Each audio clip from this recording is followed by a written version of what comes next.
자, 이렇게 재판부가 산은과 한진칼 측의 손을 들어주면서 대한항공과 아시아나의 통합 작업은 속도를 낼 것으로 보입니다. 앞으로의 통합 일정들과 그 과정에서 변수들은 없는지 취재 기자와 짚어보겠습니다. 신윤철 기자 나왔습니다. 신 기자, 이 한진칼은 곧바로 유상증자를 시작하죠? 그렇습니다. 한진칼은 오늘 3자 배정 유상증자를 시작할 예정입니다. 유상증자를 통해 산업은행이 한진칼 보통주 5천억 원어치를 사들이고 내일 산은이 한진칼 주식으로 바꿀 수 있는 교환사채 3천억 원어치를 추가로 매입하는 일정입니다.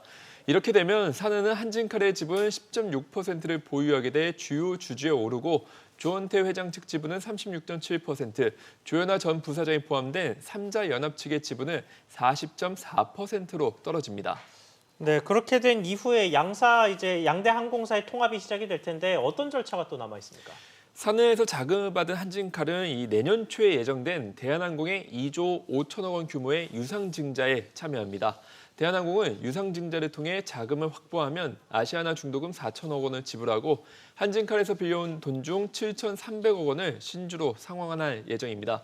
이후 내년 하반기에 기업 결합 신고 후 잔금 8천억 원을 치르면 대한항공이 아시아나의 최대 주주가 되는데요.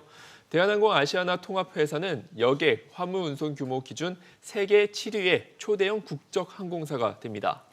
네, 가장 중요한 문제인 인수자금은 마련을 했는데 여전히 변수들이 남아있는 듯합니다. 이 합병까지 무난하게 갈까요?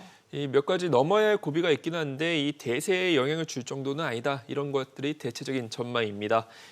우선 국내외 당국의 결합 심사를 통과해야 하는데요. 두 항공사가 통합되면 국내선 기준 시장 점유율이 60%가 넘어 독과점 문제가 제기될 수 있고 국내뿐 아니라 최소 4개국의 심사를 통과해야 됩니다. 다만 최근 항공사들이 대형화되는 추세고 이미 미국과 유럽 항공사들의 합병 사례가 있어서 큰 무리 없이 통과할 거란 전망이 많습니다. 또 하나는 이 3자 연합 측의 반격인데요. KCGI는 이미 한진칼의 임시 주주총회 소집을 청구하며 반격을 준비 중인 것으로 알려졌습니다. 하지만 이번 법원 결정으로 조원태 회장 측의 지분율이 3자 연합 측을 월등히 앞서게 되는데요.